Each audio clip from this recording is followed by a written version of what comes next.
Hello and welcome to Hanging by a Thread. My name is Ailsa and this is a knitting channel where I talk about what's on my needles, the state of my yarn stash, and all things yarny to keep you company as you are crafting. I will start by saying it has been a while.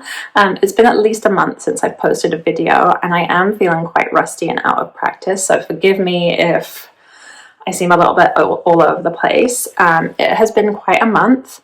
We had some health stuff going on. We had just some family stuff. I also went on a 2-week trip to Europe to visit my family with my kid. And yeah, it's just been a whirlwind, really. I'm glad to be back, but I do feel a little bit out of practice, so bear with me. I'll also say today I am wearing my finished Fidalgo cardigan. If you have been following along, this has been a long-term whip. I cast this on in September last year and I finally got it off the needles in March. I am so happy with it. It is just such a great pattern. It fits beautifully. It is, I think I've worn it like 5 or 6 times since I finished it. And I'm just thrilled to bits with this. So I will maybe talk about this more in a future video, but for now, this is the Fidalgo cardigan by Michi Frez Knits. So for today, here's the plan. I'm going to talk to you about my Stashdown 2026 progress. I had planned on doing these as monthly videos, but I missed February. We're now in April, so this is going to be a February and March progress video combined. So I'm going to share a little bit about how I've been getting on with my Stashdown, what the state of that project is. And then also to add a little extra to this video, I'm going to share some spring knitting plans from Stash. I have quite limited, well, I say that, I have more limited than I sometimes do seasonal knitting plans. But they're based entirely on Stash, so I thought it worked with this Stashdown video to show you what from Stash I'm planning on using up in the next few months. So as I said in my first Stashdown video, I'm going to start these off with a question. And my question today for you is, what is the yarn in your stash that you're most excited to work with? And you can interpret that however you like. It could be, what's the yarn that's the most special to you? What's the thing you plan on casting on next because you can't wait to use that yarn? It could be yarn that you're holding on to for the right project, whatever it may be, but what's the yarn that you're most excited to work with? My answer to this, I would have 1,000 different skeins to show you probably, but I am going to share that one of the yarns that I'm planning to use this spring is one that I'm very excited to work with. So I'm going to grab that and show it to you now, and then we'll talk about what I'm planning to make with it later. So a yarn that I am very excited to knit with is Knitting for Olive Pure Silk. I've never worked with this yarn before. I'm super curious about it. I've heard good things and some bad things, some things about the knitting experience that give me pause. But very, very excited to experience working with this. I got this yarn in a D-stash, like a Ravelry D-stash last spring, summer. And this is the color Deep Petroleum Blue. Let's see if that will focus. There we go. It's this really beautiful, dark, dusty, bluey gray color. Really lovely. And I'm really looking forward to working with this one. It feels really really soft hand feel, not exactly what I thought it would feel like.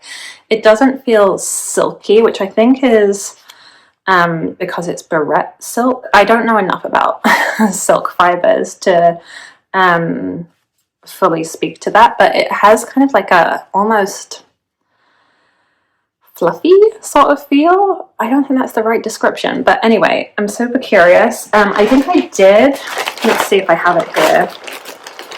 Yeah, I made a teeny tiny swatch when I got the yarn.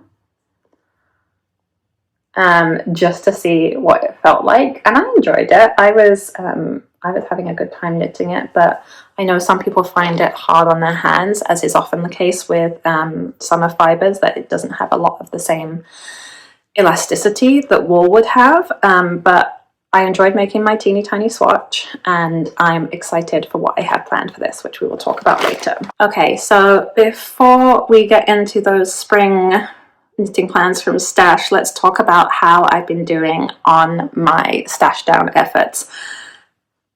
Spoiler alert, it's not perfect. So my starting skeins at the beginning of February, because we're doing 2 months here, were 294 skeins, or 294.04, and I had 69,448.42 yards in Stash and 20,955 grams. Whew, okay, so that's where I was starting off from. In February, I had a couple of yarn skeins come into Stash for a project I was planning on starting, and I needed that yarn for. I then didn't start that project, which is a little bit frustrating. Or I started it and then I didn't want to continue it, so that was a little bit frustrating to have brought yarn in that I thought was going to be used up immediately, and then it wasn't. But it was only 2 skeins, so I did. So I had those 2 skeins come in, but I did have from Stash 3.44 skeins leave Stash, and that was the yarn I used for making my second Ravelry beanie. So overall, I was down in February on all fronts. I was down 1.44 skeins. I was down 824.77 yards, and my grams were down 149 grams. So that means at the start of March, I had 292.6 skeins, and then 68,263.65 yards, and 20,806 grams going into the month of March. So I did get a fair amount of yarn out of my stash in March, so that's the good news. I gave a sweater's quantity of yarn to my mum. So I was traveling to see my family, and I had a quantity of yarn that I knew I wasn't going to use anymore. I no longer wanted to use it in the project I had bought it for. So I did gift that to my mum, who is also a knitter. And so that in its own, just that yarn was 12 skeins of yarn, so a significant chunk there. I then also used 5.4 skeins of yarn in this cardigan that is now out of stash, and I used 4 other skeins of yarn, which we'll talk about in a minute. The downside is I did actually bring in some yarn last month. So I got 2 balls of Filcolana Saga for my Vita cardigan I'm working on. My colours have just been a bit of a struggle on that. For if you're not familiar, this is an all-over colour work cardigan, and I've been really struggling getting the colours fine-tuned and right. And because this is such a major project, a major undertaking, I think I'm going to be working on it for quite a long time. And I really want the colours to be right on this one, and one of my colors was just really off, really not working. So I did choose another color, and that was the 2 skeins there, and that's within the parameters of I'm allowed to do that, within my self-imposed parameters. Where I went off-piste a little bit is I did buy 27 skeins of Drops Snow. So here's what happened. I have a group of friends, we're all writers, and we go away on writing retreats together, and just weekends where we spend time writing together, getting words on the page, being, commiserating with one another about how hard it is, sharing work, getting feedback, all of that kind of good stuff. and these are very dear friends to me. We have another retreat coming up at the end of April, beginning of May, and often people bring, treats or gifts to these retreats. And I really, really wanted to make something for everyone. And I was trying to think what I could make in the time frame and what might be useful, wanted, liked. And what it came down to was I thought I could make everyone a pair of sailor slippers. These were the viral gift knit pattern of last fall. These are knitted with drop snow, which is a sort of unspun, bulky weight yarn that felts really well. And I made a pair of these for my dad for the holidays in December. And I knew that I could make these fast. I knew that they would be, or I hope they will be, appreciated. And there wasn't anything in my stash that I could use for this. Also added into this was the fact that when I was in the UK, I had access to Wool Warehouse, which is a yarn website, where I could get drops for significantly less money than I can get it here in Canada. Drop Snow was on sale at the time, and it's just cheaper in the UK regardless than here.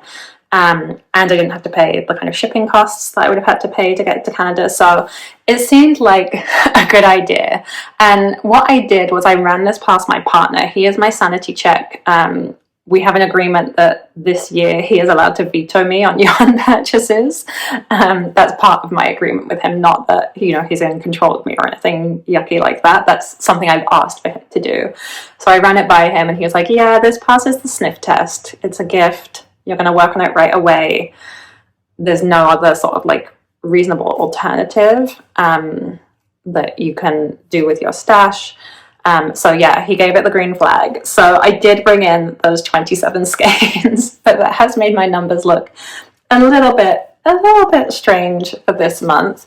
The good news is I did already knit up 4 of those skeins into the first pair of slippers I made. So it's already moving out of stash. We're already seeing it leave my stash. And it should primarily be gone by the end of April because it should have all gone into those slippers. I am still down 7.6 skeins for the month.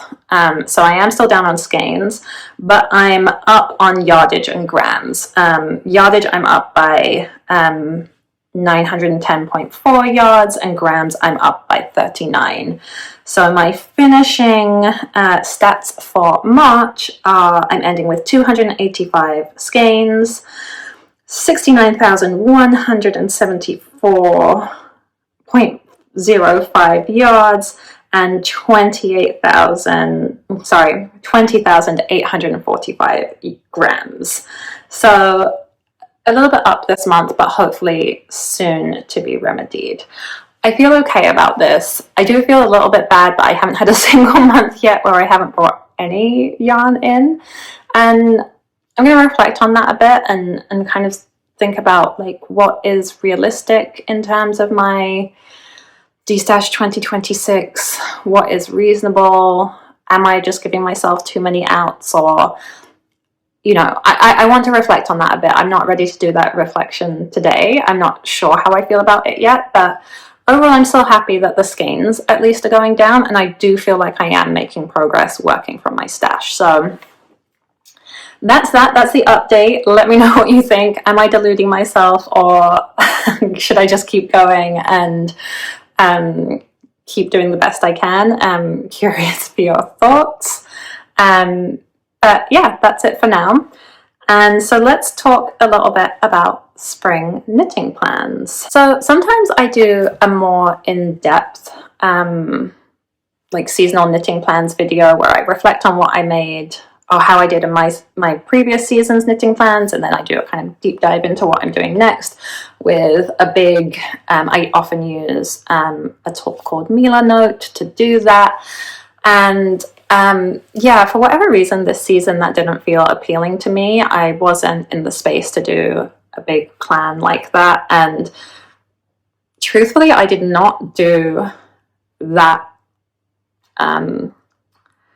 that well, like quote unquote that well on my winter knitting plans. I vastly overestimated what I would do.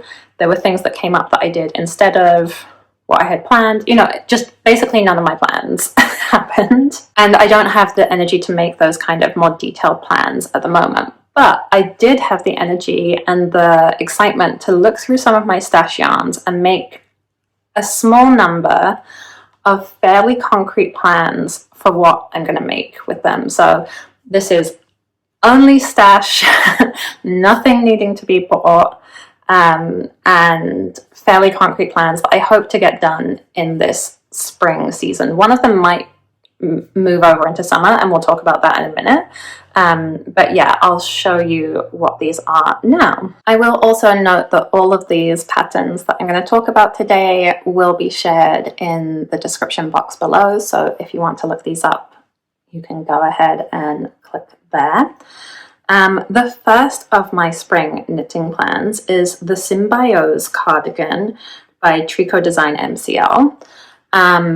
This I'm planning to knit with this combination. This is Knit Picks Palette, and I think the color is Pennyroyal, and then held with Filcolana Tilia, and I forget the color off the top of my head, but it's a similar kind of light purple shade. So holding those together, and this is the swatch that I made. Now, originally, I feel like my plans for making the April cardigan are a little bit cursed. Every time I try and swatch for it, I can't get gauge.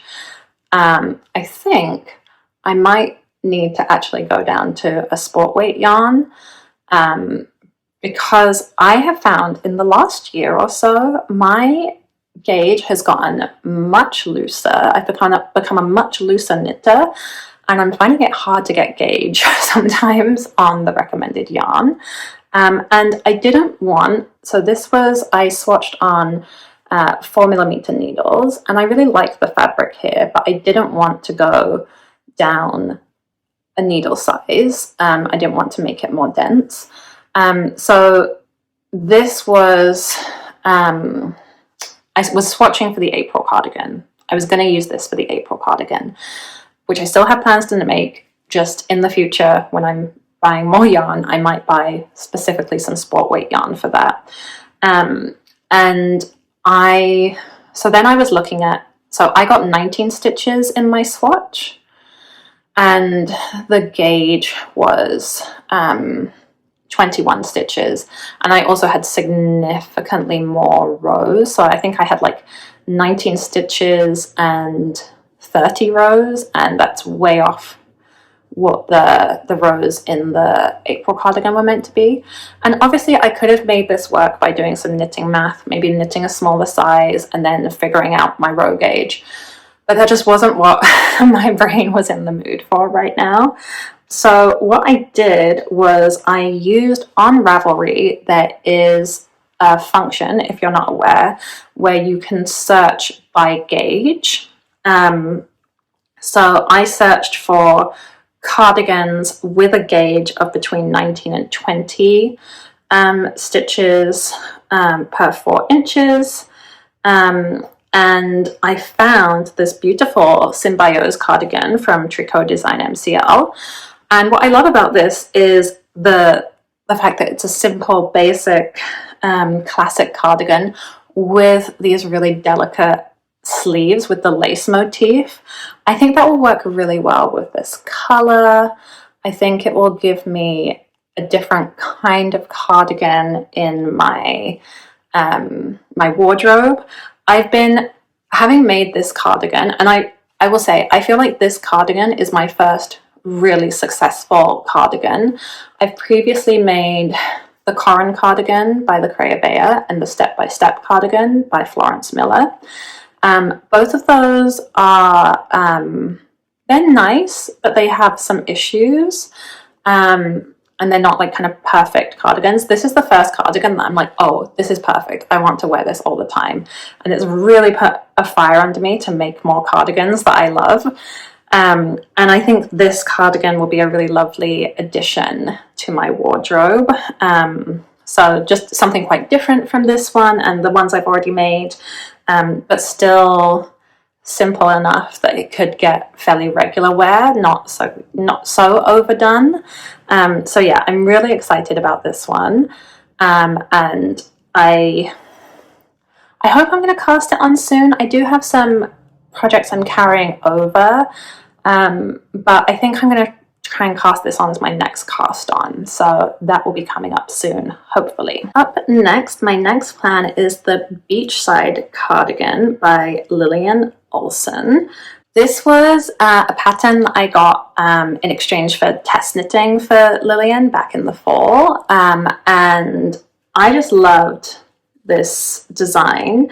Again, it's an all-over lace cardigan, and as the name implies, it's more of a kind of summer lightweight cardigan. She has her sample knitted in cotton, Blue Fibers organic cotton worsted. And when I saw that, I thought, oh, I have something that I'm certain would be great for this kind of summer lightweight cardigan with the lace, with this texture. So what I'm going to use for this is Barocco Lindsay. This is 64% cotton and 36% linen. The color here is 6552. So it's this kind of like dusty blue, leaning kind of cool and gray.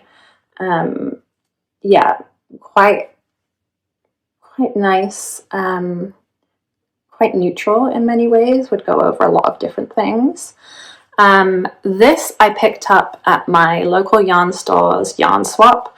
Every so often my local yarn store has a yarn swap where you bring your yarn you don't want anymore and other people take it away. You pay a door fee, and the proceeds go to charity, a local women's shelter, so all around good stuff.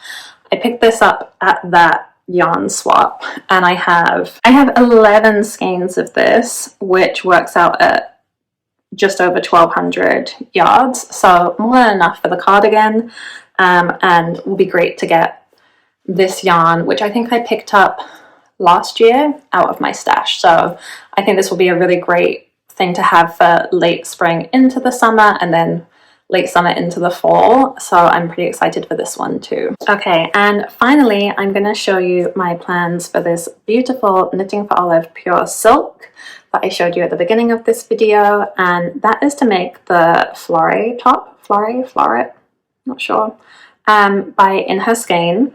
This is a beautiful summer top. It's like somewhere between a t-shirt and a tank, but like more than a tank. It's this beautiful summer top with kind of like this ruffle, this very gentle ruffle along the arms and along the body, and with this kind of like lace detail just gently along as well. It's so beautiful. I bought it as soon as it came out. I wanted to cast it on last summer, but I just didn't have the time to make it, and then I didn't want to knit it out of season. But I would love to have this for this coming summer.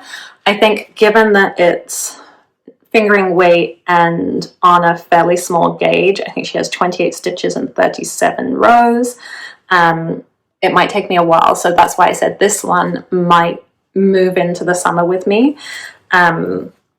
But I'm really, really excited for this one. I think it's just a really beautiful top, a little bit elegant and dressy and feminine, but not overdone in a way that makes me feel I won't be able to wear it ever. I don't have a lot of occasion for wearing really fancy things, but having something that feels elegant and feminine in my summer wardrobe, pairing it with a skirt or even with, you know, denim jeans, but like just, or denim shorts, like, and then having that kind of lift the outfit, I think could be really lovely. And I also think that, so in the sample photos, she has it in a cream color, and I'm curious how it will work out in, again, this deep petroleum blue. I think it might look slightly less feminine. It might read a little differently. I'll be curious to see how that works out, but this is the color I have. And I have to say as well, when I look at the project photos, there are a variety of colors, and it looks great in all of them. Basically, it looks really, really lovely. So yeah, just really excited for this one. Not sure when I'm going to cast it on. This will probably be a later cast on after I've finished some of my current projects, but definitely on my to make list for this coming season. So there we have it. Those are my 3 concrete from stash, wholly from stash plans to help me with my goal of bringing my stash down in 2026. I do have some other plans kind of cooking in the back of my mind. There's a pair of socks I really want to make. There's some other ideas of garments I want to get working on. There's my ongoing whips, which I will be working on in this coming season. So this is by no means the only things I expect to be working on, but these are some really concrete plans. So I hope you enjoyed this little check-in of how my stash down has been going and some future plans for working from that stash. If you enjoyed this video, don't forget to leave me a comment about the yarn that you are most excited to work with from your stash, and subscribe to my channel to see future videos, get more updates on my stash down quest and what I'm working on. And just thank you so much for being here. Okay, everyone, take care, and I'll see you next time. Bye.